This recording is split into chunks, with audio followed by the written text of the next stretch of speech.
இன்றைக்கி கருப்பு கவுனி அரிசியில் கொழுக்கட்டை எப்படி செய்யலான்னு பார்க்கலாங்க.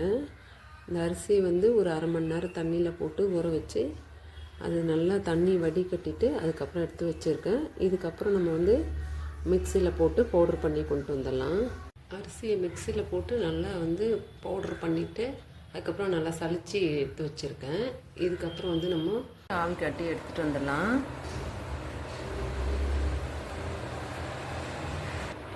வெந்துட்டுருக்குங்க. இப்போ இதை ஒரு பவுலில் மாற்றிக்கலாம். இப்போ இதை மாற்றி வச்சுருக்கேன் பாருங்கள், அழகாக வெந்துடுச்சு.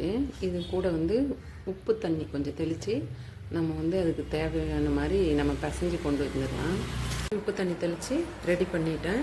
நெக்ஸ்ட் ப்ரொசீஜர் பார்க்கலாம் வாங்க.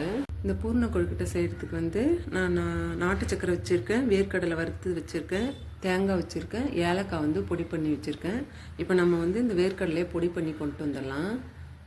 பூரணத்துக்கு இதை வச்சுருக்கோம்ல, இது எல்லாத்தையும் மிக்ஸ் பண்ணிக்கலாம், ஒன்றா கலந்துக்கலாம். மாவு இது மாதிரி மால் மாதிரி எடுத்து இந்த வாழை இலையில் நல்லா தட்டிட்டு இது மாதிரி தட்டிக்கணும். சென்டரில் இதை வச்சுக்கணும். நெக்ஸ்ட்டு இதை மடித்து அப்படியே ஃபோல்ட் பண்ணிக்கணும். இது மாதிரி அழகாக வந்துடுச்சு. இதுக்கப்புறம் நம்ம இட்லி குண்டானில் வச்சு ஆவி காட்டி வேக வச்சுக்கணும்.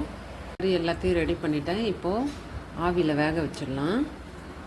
க்ளோஸ் பண்ணிவிட்டு வேக வச்சிடலாம்.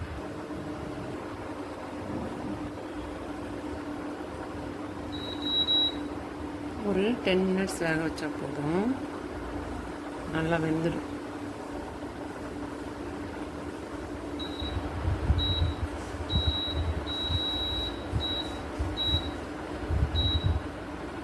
டென் மினிட்ஸ் முடிஞ்சிடுச்சுங்க. நம்ம பார்க்கலாமா?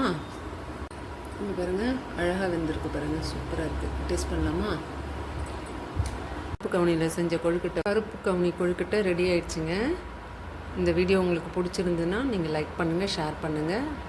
மெயினாக நீங்கள் செஞ்சு பார்த்துட்டு எப்படி இதுன்னு சொல்லுங்கள். கருப்பு கவுனி அரிசியில் செய்யும்போது நம்ம உடலுக்கு நல்லதுங்க. அதனால தான் நான் இதை ட்ரை பண்ணேன்.